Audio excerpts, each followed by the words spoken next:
You what?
What? No!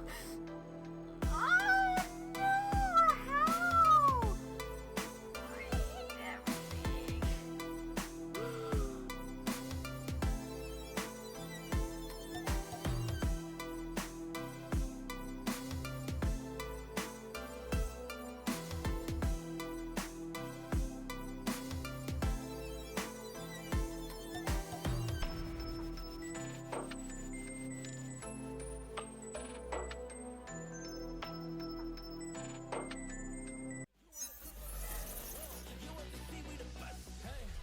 Yeah, I was about to say, Pyro, you're never quiet. What are you talking about?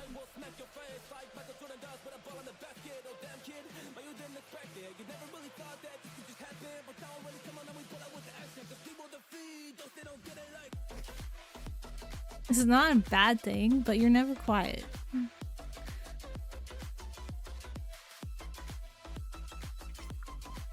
It's okay to be loud.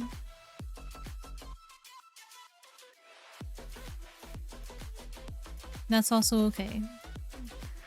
Somebody's gotta do the talking. You gotta do all the extra talking for the people who don't talk.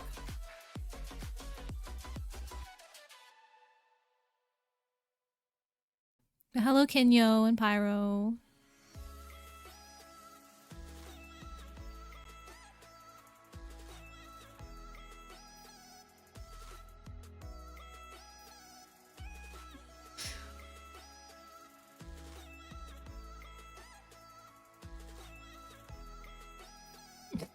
Okay, bye, Pyro.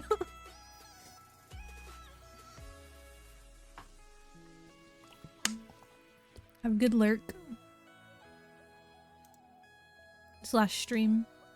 That's the wrong mouse. It's difficult having two mice. Is it still mice when you're talking about computer mice? Sounds wrong.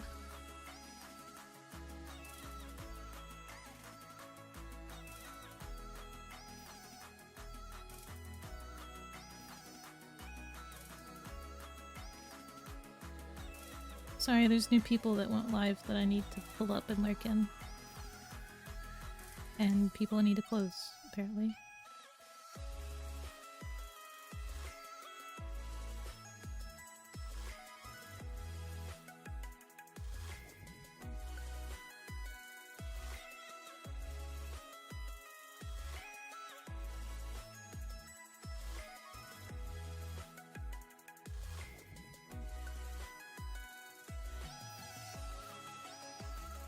I am EP.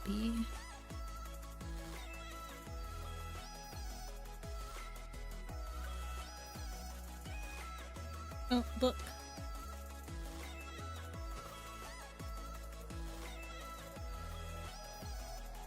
And I'm gonna pull out my timer this time before I even pick up the book. Yeah, I'm just gonna stream me staring. And just stare at you.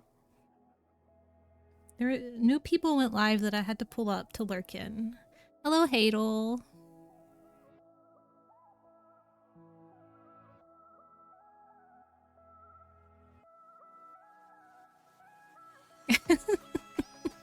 I totally didn't even think twice about you just saying welcome. No, thank you, Kenya. But quote 53. Good job.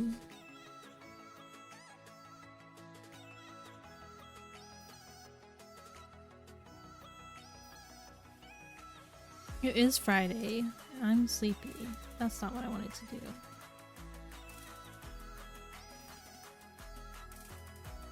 No, don't perceive me. That is unallowed. I am unable to be perceived. Oh my god, I accidentally opened EA and now it's trying to open and running on the computer and I don't want it open.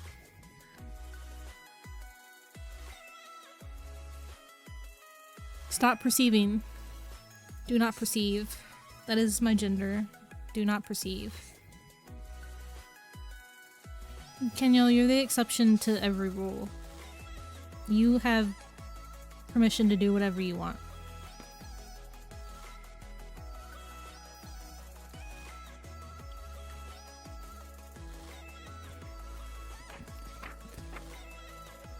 How long is this chapter?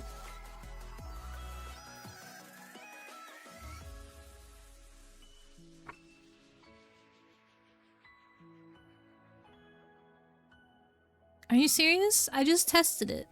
Wait. Wait.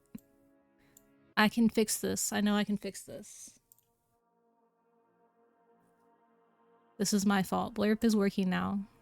I just took it off screen. No, it's not broken. I'm fixing it. Maybe? Ah, it's on cooldown. Stupid cooldown. What if I reject it? If I reject it, will the cooldown, like, start over? That's not the one I wanted to hit.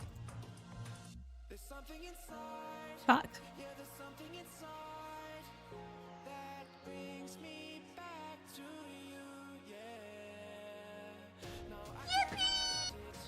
Yeah, it works. I gotta wait the stupid cooldown. Did you remember to tweet? Is that what you remembered? I'm busy fixing things I broke.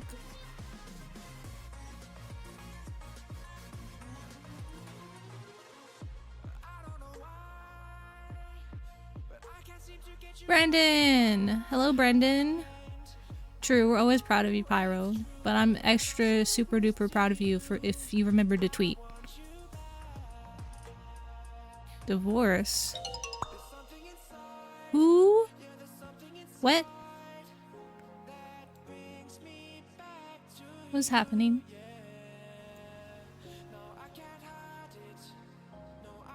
Pyro, thank you for doing your job.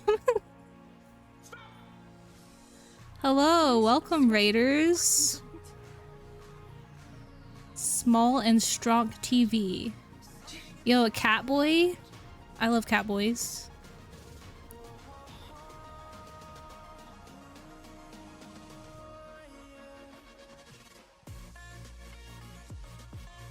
And you're pink, a pink cat boy. Amazing.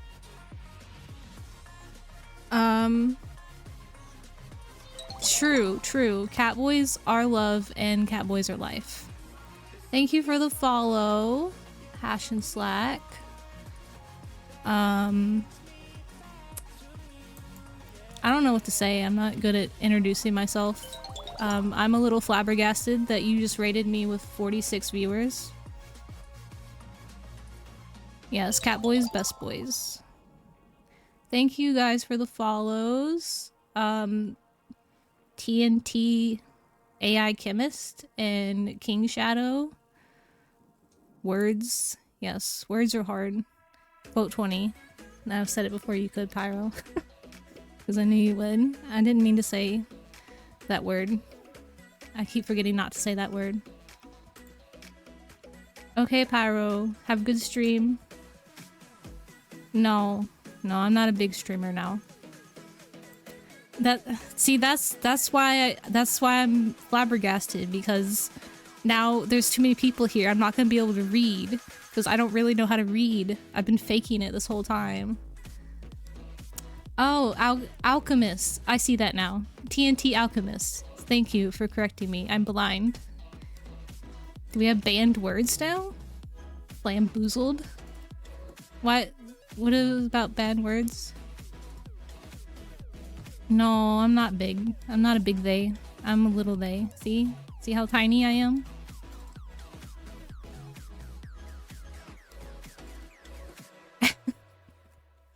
I haven't even started reading yet. Well, Kenyo's banning my words, so I can't start reading. But we're reading A Dark and Hollow Star by Ashley Shuttleworth. We are on chapter 15. So if you don't want spoilers, we're kind of already like halfway through. But this chapter is in Arlo's perspective. Where Celadon would have stopped any other time to chat, tonight he only spared a nod of greeting to those who bowed as he passed through reception. Arlo trailed behind, miserable and apprehensive. She wished he would say something. The last time she'd been on the receiving end of his silence, they'd been 6 and 9 respectively, and Arlo had cut a sizable chunk of his hair while he's been sleeping to use in an art project. But he didn't blame his reticence? Now, she didn't feel much like talking to herself at the moment either. Arlo was in so much trouble for what she'd done, but the worst her great-uncle could do to her was chuck her out of their lives for good. As had been the threat her entire life, really, to this anxiety wasn't all that new to her. For the son of the High King, though, who couldn't be blotted off the family tree, stripped of his knowledge and power, and disowned quite as easily, worst would have to get much more creative. You banned Brandon. Thank you, Pyro. You're supposed to be streaming, not banning Brandon.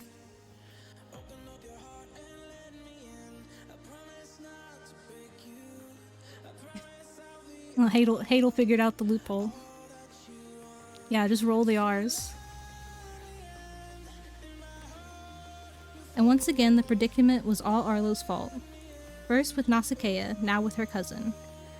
Every time Arlo stuck her nose into something she should have left alone, innocent people paid the price. How could fate have ever thought she could be a hero? Finally, they reached their destination.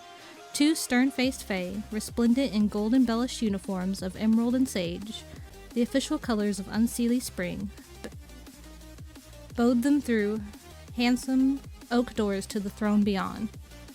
With its green marble floor and sparse trimmings, this room was a lot like the one in which Arlo had faced the Fae High Council. Save the overgrowth of vegetation clinging to its pillars and beams and gilded fixtures and the strip of moss that rolled like a carpet from door to throne. In place of stands sprawled a gold-edged dais supporting 3 high-backed chairs. The thrones formed out of twisted branches and tangles of ivy and vines.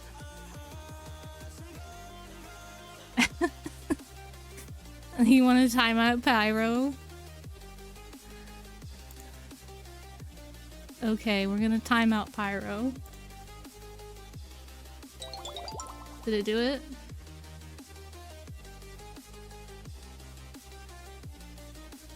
Yeah! Pyro's timed out now, Brandon. Good job. Thank you for the follow, Morthermer.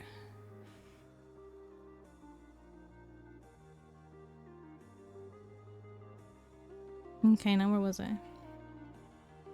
You're welcome, Brandon. All 3 chairs were occupied. The High King was present, his distinct grassy aura almost as familiar to Arlo as her mother's for its prominence in nearly every room in the palace. There was his queen, Resita, to his right. On his left sat their eldest daughter, Cerelia, heir to the Unseelie Spring throne.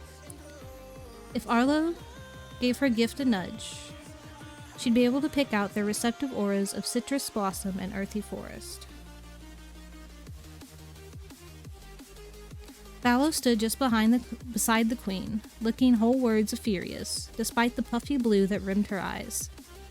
Behind her and their sovereigns, concealed in shadows and standing still as death, were 4 figures Arlo actively attempted to avoid gaping at.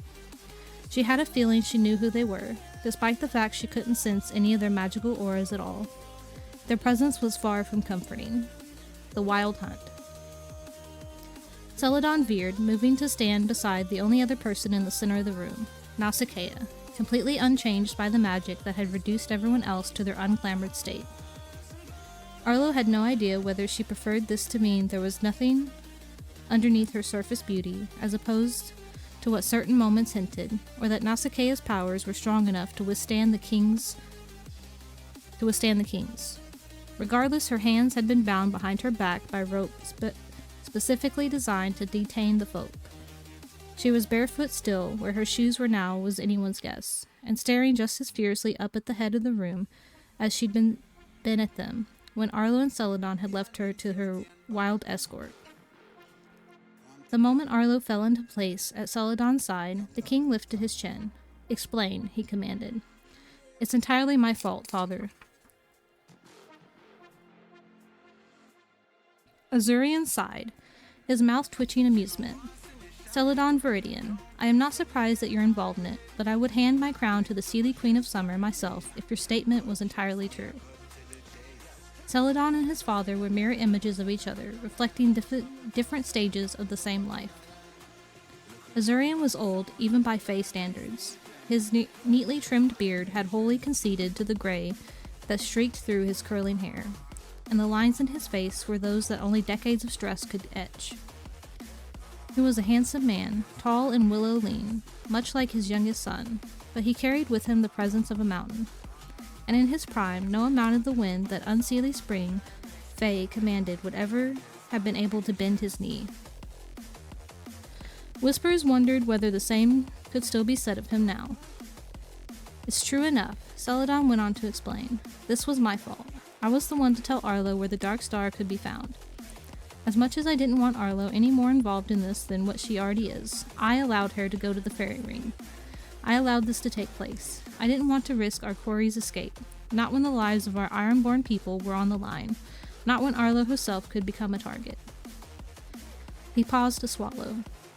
Arlo eyed him sideways, concerned by the way color drained down to silvery distress in his face. "This is upsetting to me. You know it is. You yourself allowed me to keep closer watch over my cousin these last few weeks to ease some of this worry, but my desire to see this matter resolved as quickly as possible made me reckless, and I apologize." Arlo's heart gave a lurch. She'd been so flippant with Celadon when he tried to tell her his reason for following her around lately. She hadn't taken the situation seriously, and now here they were. "You let your emotions rule too much of your judgment, Celadon," said Azurian, not unkindly, but with a certain amount of disapproval. "To what end, might I dare ask, did you send your younger cousin off to the thick of our criminal underworld? I refuse to believe you intended her to confront the Dark Star all on her own." For information, Celadon quickly supplied. "No, I didn't want Arlo to apprehend our suspect. The plan was to investigate whether or not we were wasting our time pursuing someone of the Dark Star's caliber." Nausicaa snorted. Azurian shifted his focus to her, and his expression hardened to stone. "And here we are, the Dark Star. You certainly took your time in responding to my summons, Nausicaa Kraken." "I never intended to at all, your majestic high prime lordship. Sir, I don't respond to summons. I don't really think you wanted me to either." The High King frowned. "You think very highly of yourself, don't you, young woman?"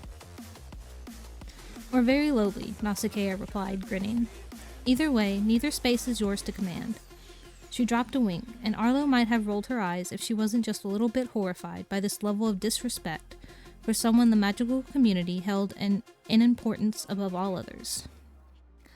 Listen, I have places to be, things to do, children to not murder, thank you very much. I'd like to get on with the show now that all the company's arrived. Sire, a new voice interrupted, drifting from the shadows along with one of the figures. It had never occurred to Arlo that members of the Wild Hunt could speak. She'd simply never thought about it, could honestly say her imagination would have conjured something cold and airy if she had, not the silken bass that poured from this particular hunter, filled with such distaste that Arlo cringed. She wasn't the only one to do so. The hunter strode to the front of the dais and knelt before the king, and Queen Reseda flinched for his nearness. It was still impossible to make out anything of his appearance from Arlo's side of things. His cloak was like woven, glittering midnight draped around his long and powerful body, and it concealed him from head to toe. But his presence was distressing enough that she didn't envy what Reseda could probably see if she dared to look.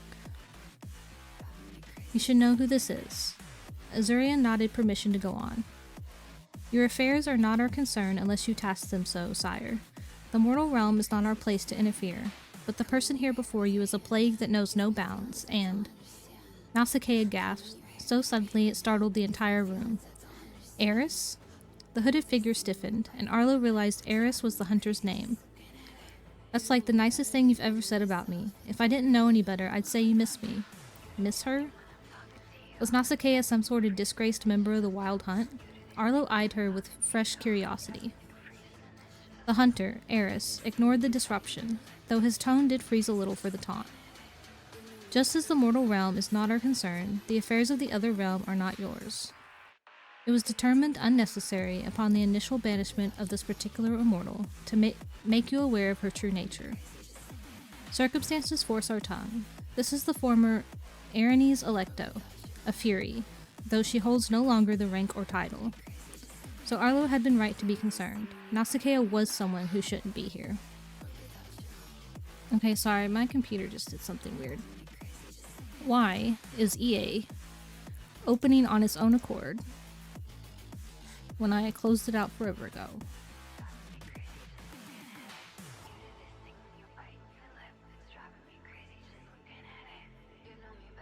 Yeah, the EA app just opened on my computer for no reason.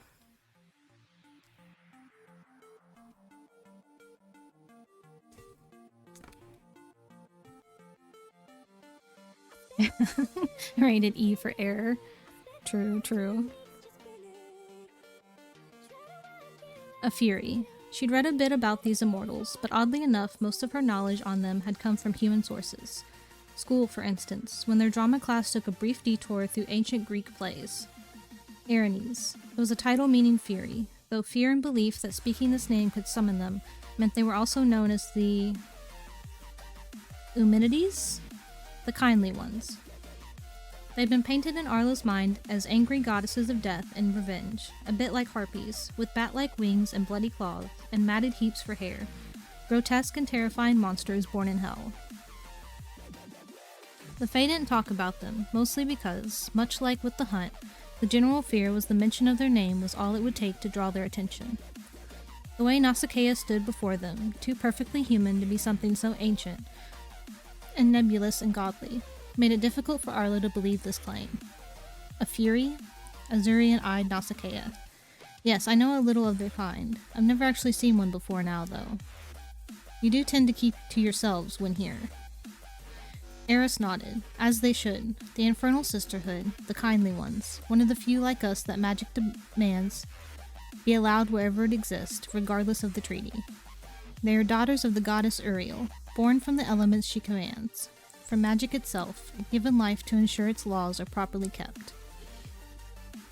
Eris rose to his feet. He kept his back to Arlo and the others at the center of the room, but his words were easy to hear regardless. They are, by your terms, police of the realms. 3 sisters, Megara, Tisiphone, and Electo. These titles handed down to each successor. When one is challenged and defeated, destroyed or cast out for whatever reason, another is chosen to take their name and place. Azurian lifted a brow, green eyes glittering. He looked impressed by the prospect that here before them was an immortal about whom their people knew so little, but warning glinted beneath. The gods were no more welcome here than they they'd been when they were driven out long ago. And what have you to say for yourself on this matter, former Aranese Electo? As though her secrets weren't being aired one by one in front of 10 other people, Nausicaa shrugged. That you can call me Nausicaa? He can call you murderer and suspect, Eris interjected, whirling around. With his hood drawn low over his face, it was still impossible to see what he looked like beneath. Arlo couldn't find it in herself to be too upset about that. His tone was a barely controlled icy fire, and she had no desire to see what reflected in his face. He was frightening enough already. There is more you must know about the shame that stands so proudly before this court, Eris continued, turning back to Azurian. Nausicaa was banished for taking the lives of 11 mortals before their designated time of death. Nausicaa is the reason your majesty exhausts himself on keeping an ever-burning ship secret from human discovery. She is the reason that ship is haunted by pain and violence and rage. In the face of these accusations, Nausicaa merely grinned. There was nothing mere about the action, though. When a quiet, singular note of smug laughter escaped through Nausicaa's nose, Arlo had to look away from that razor-torn smile. You're welcome, Nausicaa fairly purred. More than terrified by the revelation of Nausicaa's crimes, Arlo felt disappointed. She couldn't say why. She'd known Nausicaa was a criminal. That knot troll in the club had said as much. But it was one thing to know a matter in abstract and another to know it in detail. In the end, Nausicaa was a murderer, and it was disappointing to realize that Arlo had actually become a little fond of the widely unstable immortal being beside her. Azurian knocked his golden staff against his dies, like a judge banged their gavel for silence. Enough. I have no patience for personal quarrels. Thank you for bringing this to my attention, Eris, but I'm afraid even I cannot punish a person twice for the same crime. Quieter but no less clipped, Azurian continued. I respect that you were once a greater being, Nausicaa, but here in my realm you will respect me. You have come to tell me something. I suggest you plead your case before I find myself inclined to believe my hunch suspicion of your guilt. Nausicaa looked to be weighing her next words carefully. Do you mind releasing my hands, then? Azurian's brow quirked his skepticism on the matter. Skepticism that she even needed his help with that to begin with. But he waved the hand, not clutching his staff. The ropes binding her hands behind her back slithered untied and dropped to the ground. Thank you. She worked the stiffness from her wrist before flicking a hand through the air. Where there were nothing before, a rock appeared in the palm of her hand, held out for the king's examination. All 10 of the room's other occupants leaned in for a closer look. The stone didn't seem all that special to Arlo, who peered around Celadon to view it. It was little more than a misshapen oval chunk of gray stone shot through with the occasional black vein. You're what, 100, your majesty? Azurian ruffled. 312. Right, my mistake. Nausicaa amended graciously. My point is you're young. Older than I am, sure, but I'm pretty young myself compared to certain legends. The king examined the stone a little harder. Eris, despite himself, seemed mildly interested too. At least Arlo assumed that was what his silent hovering meant. He might have fallen asleep for all that she could really tell. And then, too suddenly, the king reeled back in his throne. Recognition flickered in his eyes, along with a nameless fear, but then was quickly shuttered away. His regard for Nausicaa turned inexplicably cool, which only seemed to delight her. See, I knew you'd recognize it too. I do not. Wow, Nausicaa snorted. How much did it hurt to tell that lie? This isn't just some rock. This is the Philosopher's Stone, and you know it. This was not the dramatic revelation Nausicaa had probably intended it to be. Queen Reseda groaned, deflating in her seat. She rolled her eyes as though people walked in every other day with legendary magical rocks, and Cerelia twitched a grin over the sheer absurdity. But Celadon had drawn noticeably stiff beside Arlo, and King Azurian sat suspiciously still. He seemed to Arlo as though trying for nonchalance, but his grip on the arms of his seat was far too tight, and tension made his posture rigid. Was he lying? He certainly could be, judging by his unease, and really, as High King, he had the fortitude to pull it off. But to outright lie in so many faces over something as important as murder, he wouldn't. Nausicaa had to be mistaken. However enchanting certain tales may be, Azurian clipped, speaking at long last. They are still, in fact, tales. A magical stone that turns lead into gold and grants the possessor life eternal. Fiction. Even fairies have their fantasies. The Philosopher's Stone is not real. The wince he almost succeeded at hiding, the telltale pain that laced a lie, filled Arlo with as much dread as it did confusion. Nausicaa seemed completely unperturbed by this aggressive dismissal. Her smile smoothed out into perfect serenity. Bullshit, she turned to Arlo. Hey Red, do me a favor and hold this for a second, will you? Arlo perked to attention at being so suddenly addressed. No? I promise it's not going to kill you. Please? This will only take a second. Arlo peered at the stone, doubtful. If I do this, you're even for all the stuff back at the fairy ring, okay? Yeah, even for the fairy ring. Here. Arlo stepped forward and took the stone, and nothing happened. Okay, she said after a moment of silence and too much of the room's focus, which made her face begin to heat with embarrassment. Now what? Now look at me. Drawing a deep breath, Arlo did as instructed. The moment her gaze locked with the hardened gray of Nausicaa's, she nearly dropped the stone to the floor. Nausicaa had realized whatever had been concealing her magic. Nausicaa had released whatever had been concealing her magic. The force of it overwhelmed Arlo, stabbed her through with jagged relish. As pressure built in Arlo's head, eating away at her vision, its wood smoke and iron scent filled her nose. Somewhere in the distance, she heard shouting. After a moment, or an eternity, it was difficult to determine which. The air behind her surged under Celadon's command, rushing past her so firmly that if she had been the target, it would have knocked her clear to the opposite wall. Nausicaa, however, merely stumbled. The disturbance was enough to sever the connection. It was only then that Arlo surfaced from Nausicaa's violent aura, tingling and a little dazed. In her hand, the stone had once been dull, now glowed a vibrant red. Arlo? Celadon took hold of her shoulders, turning her face to him. He didn't once glance at the stone. Arlo, are you okay? You cried out. You looked like you were in pain. What happened? He glared over his shoulder at Nausicaa. What did you do? Arlo blinked up at Celadon and then slowly surveyed the rest of the people in the room, statue still in whatever action they'd been about to perform, before the High Prince's elemental power burst out of his control. Finally, she looked to Nausicaa. You said that wouldn't hurt. A bit of the tension bled from the room, and its occupants reluctantly settled. Thallo, however, never lost the look on her face that said she was ready to do more than hurl a breeze at Nausicaa, which wouldn't be difficult, and quite a lot more damaging, considering her gift allowed her to gather air in the palm of her hand and wield it like a steel-tipped whip. Yo, that's cool, she got an air whip?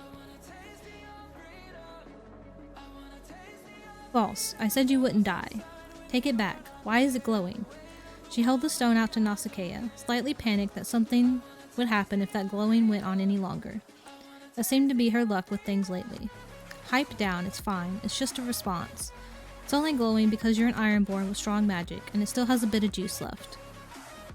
Arlo actually laughed at how far from correct that statement was, despite the situation. Her magic? Strong? Hardly. But Nausicaa ignored the outburst and turned back to the dyes, blonde hair widely disheveled by the gust Celadon had summoned. She waved her hand at the glowing stone in Arlo's hand. A glow no one but the Hunt and their king seemed able to see. The Lycid, the Ironborn, Immortals, those are the only three who can see the glow of alchemy, can see when one of these stones is fueled up enough to activate, or spoil. But that crown of yours makes you special, doesn't it, Your High Majesty? You can see it too. Her grin returned, no less sharp for however muted it was compared to before. Technically, you're right. This isn't a Philosopher's Stone. Not a proper one, at least. It's a dud. The Ironborn heart required to make it just couldn't withstand the stress of the transformation.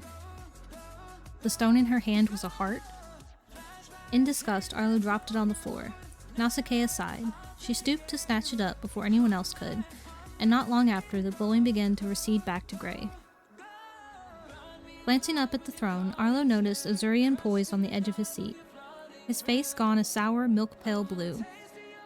That is enough. he bit out, something under his tone making the hairs on the backs of Arlo's arms stand on end. Nausicaa jutted her chin in defiance of Azurian's oddly brittle mood, almost as though she was purposely goading him into losing his composure.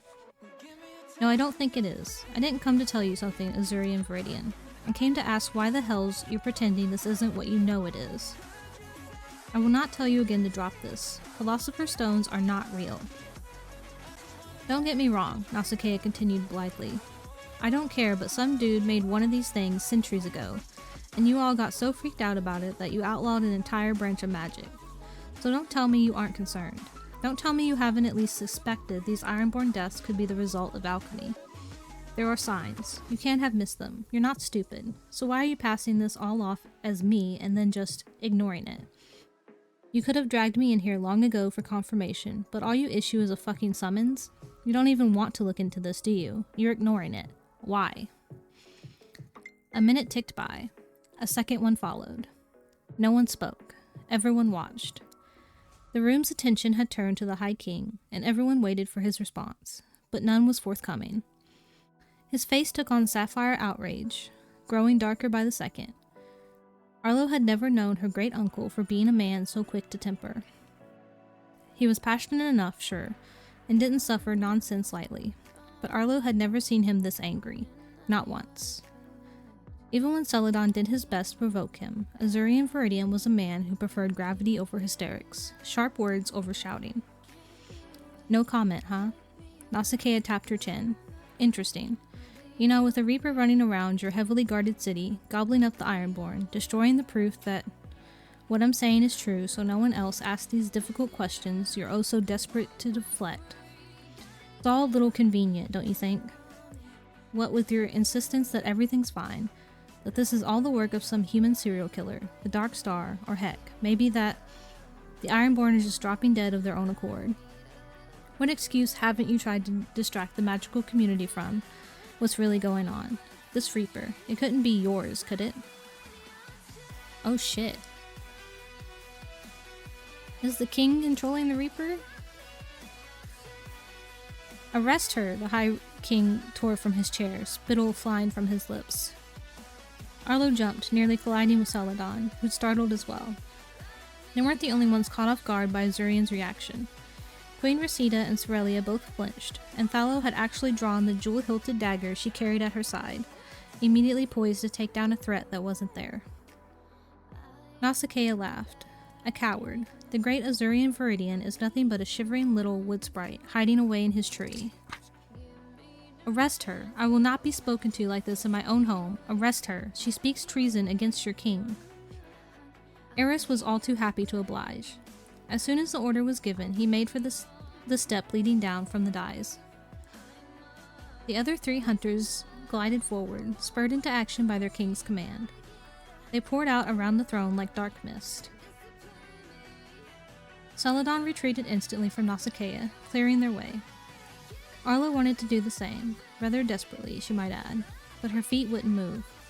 The hunters descended, and their aim was the person who, so far, had done nothing more tonight than keep Arlo safe. Arrest her, Azurian stamped his foot, and around it burst a carpet of deeply purple iris flowers. Royalty, wisdom, it was part of her teachings, as a child to spring, to learn the language of flowers. So was it Arlo's imagination, or did they look a little shriveled? Arrest her. The wild hunt descended the dais, fanning into formation. Eris stalked forward. Wait, Arlo cried, quite without her own permission, but that was apparently the way of her bravery. Wait, please don't. Nausicaa, she isn't... Silence. Arlo's mouth snapped closed, the moment so forceful no one would be able to ignore it. The High King panted like a winded beast, his cheeks flushed so dark a blue it couldn't be healthy, and Arlo's bravery fled in the face of such feverish ire. She couldn't make sense of this. Azurian was a fair king. He was a good man, a kind man, someone who'd entertained and investigated claims on shakier grounds than this before, and this behavior, this madness, it wasn't him at all. Yo, something's up with the king. Arlo watched as her great-uncle threw himself back in his seat and brushed the tips of his fingers against his crown. That simple twist of ivory white antler bone that made him lord above them all. "It's fine," he muttered. "It's fine. We're fine." Then with all the swiftness of a flick of a switch, he was back to his normal calm temper. "Arrest her. She is to be placed under temporary custody on the grounds of suspicion of collaboration and withholding pertinent information on ongoing crimes of abduction, murder, and magical misconduct. Conviction pending formal hearing. A hearing," he added pointedly. "That will only commence when the accused has shown a better willingness for cooperation and respect for the situation in which she finds herself." Finally, Celadon snagged Arlo and pulled her back from Nausicaa, who'd been oddly calm about this entire thing. In fact, all she seemed to Arlo was vaguely pissed that the king had the nerve to place her under arrest. She flicked her hand once more, dismissing her stone heart back to the void where, presumably, she kept her swords and gods only knew what else. "I guess it's true what they say about power." She tapped her head in the very place a crown would sit. "Fine. Live in your fantasy world. I have better things to do than decorate your prison. Later, assholes." Tossing her hair over her shoulder, she turned on her bare heels. Before Azurian could draw on his magic to detain her or order a little more haste in his hunt, the same shadowy darkness that had transported them away from the fairy ring shot from her back. It folded itself in a bubble around her and compressed down to a pop of nothing, and in a matter of seconds, Nausicaa was gone. Azurian, as stricken as Arlo had been by the realization Nausicaa could teleport so easily, sat once again tense and poised to spring, as soon as he remembered how to move. Eris paused as well, though he and his companion seemed wholly unsurprised by Nausicaa's abilities. In fact, one of the hunt cared so little about the turn of events, they weren't looking after her disappearance at all. They looked instead at Arlo, as though she was just as curious a thing as they were to her. At least Arlo assumed they were looking at her. The opening of their black hood had turned in her direction. That much she could say for certain. Another shudder. With little warning, the air took on a cool, crawling, damp quality, and a sickly sweet scent just faint enough to stir a memory she couldn't place. She'd sensed this before, but where? Whose aura was this? Not one of her family's. Not Nausicaa's. Did it belong to one of the hunters? The one watching her? But if it was theirs, why couldn't Arlo sense any of the others? "Sire?" Eris turned to face his king, his hesitation merely lack of direction, and not the amazement that gripped the rest of the room. "I regret to inform you I cannot mark another immortal. Do you still want us after her?" Arlo breathed a sigh of relief.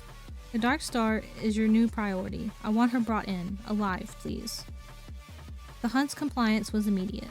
They swept past Arlo and Celadon, and Arlo could feel the hunter watching her until the very last second, though she tried her best to avoid gazing back. Finally, in a stream of fluttering cloaks, they took their leave of the room. When Azurian turned his hard stare on Thallo, Arlo's mother stepped quickly toward him. Arlo looked on in rising dread as Thallo bowed low in deference to her king, employer, and esteemed uncle. "Your daughter has demonstrated a foolishness that will not be again abided," Azurian said. "As she was not found in the fairy ring and was herself responsible for none of the harm that's been done tonight, I will leave it to you to dole out the punishment her actions demand. Take her and go, Thallo. You are both dismissed." Nodding gratefully, Thallo straightened and took immediate leave of the Dyes.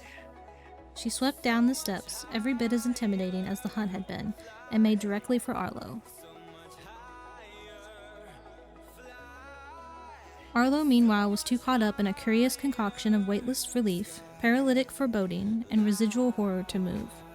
"Your High Majesty," she ventured, her words sticking to her throat. "Please, I am responsible.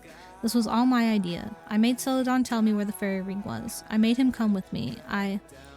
She didn't want to leave without making sure Azurian, in his current and unusual temper, wouldn't punish Celadon too harshly. Celadon hadn't actually done anything, and she wouldn't let Celadon take more of the fall for this than she. But Azurian held up his hand and leveled her a look of distaste she was wholly unaccustomed to seeing from him. A look more appropriate of Malachite. "My son is my concern, not yours, Arlo Jarsdell. Remove yourself while I still permit it. That was alchemy performed in this room just now. I have half a mind to arrest you too." But she didn't do anything. Nausicaa is the one who did it. Arlo's heart stuttered and nearly gave out. All she'd done was hold a stone. She hadn't meant for it to glow, hadn't used any magic. Masakea had said it was just a response. Surely the High King couldn't throw her in jail for something like that. Arlo, Celadon urged, voice pitched low. It's all right. His pallor suggested he didn't quite believe that. Thank you, but you should go with Aloe. I'll come see you later, okay? I'm just relieved you're okay. For a moment tonight, I thought I'd lost you, and... His mouth formed a false, weak smile. He shook his head. You're okay. No punishment could be worse than the opposite. Aloe reached them at last, glaring so cruelly at Celadon that Arlo worried this was something the relationship between her mother and her cousin wouldn't be able to withstand. That maybe Celadon had lost Arlo after all, and whatever fallout would come of this. We're leaving, Arlo, she frosted. Mouthing another apology, Arlo turned from her cousin. Celadon nodded back an apology of his own before kneeling on the ground to await the High King's verdict. Azurian wouldn't banish him, would he? His own son? For something as trivial as playing getaway driver for a shoddy investigation? But the person sitting on the throne wasn't the High King, that Arlo knew. She couldn't say with certainty that he would or wouldn't do. As impossible as it was, she stumbled after her mother and out of the throne room, more anxious and afraid and terribly, wretchedly guilty than she had felt upon entry. Oh, my mouth is dry.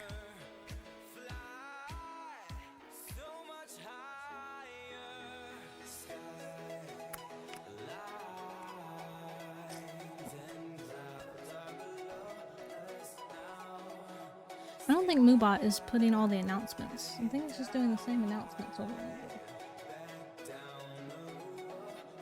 But that was the end of chapter 15. And that's going to be it for today. A short stream because I worked and I have to work in the morning.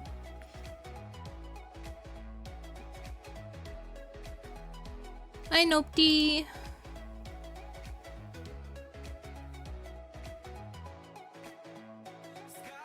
How are you? We're just about to raid. Yeah, I don't stream very long, guys. I'm sorry. Especially right now when I'm doing this reading every day. What was I?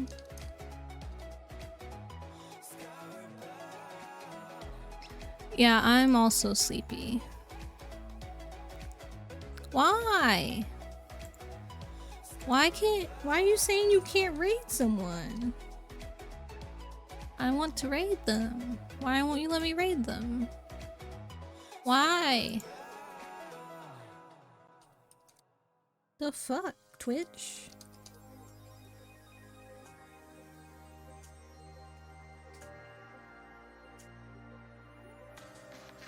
Am I... My eyes are fucking with me. Am I not spelling it right?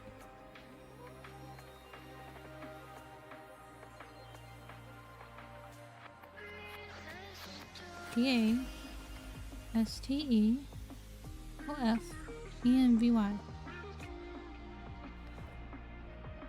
No, it's saying I'm unable to raid her. That's not what I want. I want to edit stream information. That's what I was about to say. I think she might not have raids turned on. I'll have to ask her about that. Well, now I'm upset because I really wanted to raid her. She's my bestie. Go check her out. Since we can't raid her, I'm just gonna shout her out again.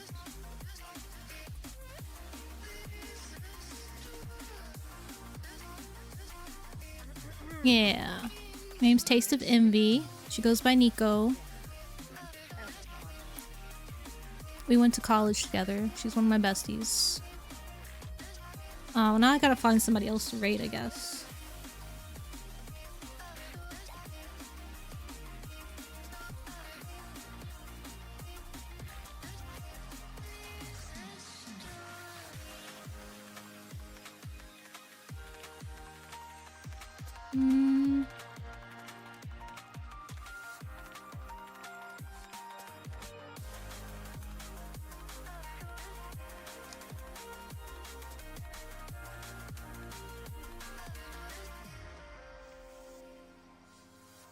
Excuse me? Maybe it is me. What's happening? Guys, it's not letting me raid anybody.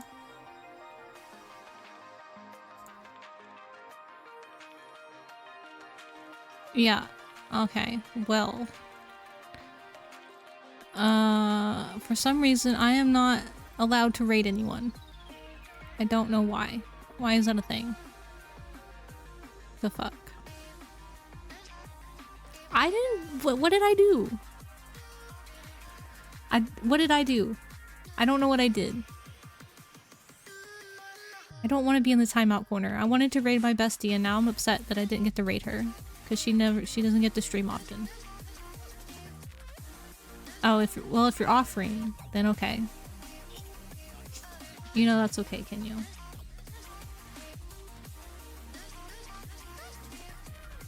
Well, I guess we're not raiding. Because Twitch said no for some reason. But I work tomorrow. Should still stream tomorrow, hopefully, as long as work isn't too awful. You know, even my model looks sleepy. I'm sleepy. I wanted to work an hour early today for no fucking reason.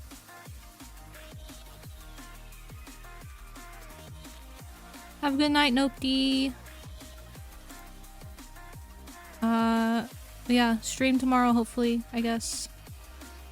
Okay, I'll hydrate real quick, even though I just chugged like half my water bottle because my mouth was so dry. I've been told we have a special new pet. That is quiet. Chica is actually a really good pet. She's the perfect pet. Yeah, see, it's not broken. I fixed it.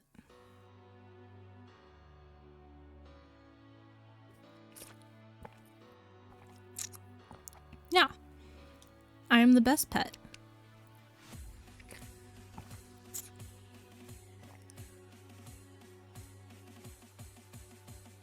No, it's not head pets. Okay, it is doing the content warning. Good. I don't have head pets at the moment because I haven't figured it out yet. Yeah, just use the emote. Okay, but yes, I am your pet, Kenyo. Okay, I'm gonna end stream now since we can't raid because I'm EP and I have to work in the morning. So have a good night, guys. Nopey and Kenyo and Hadel. Any raiders who are still left, I'm sorry I couldn't send you to another raid because Twitch is being dumb. Okay, good night. Bye.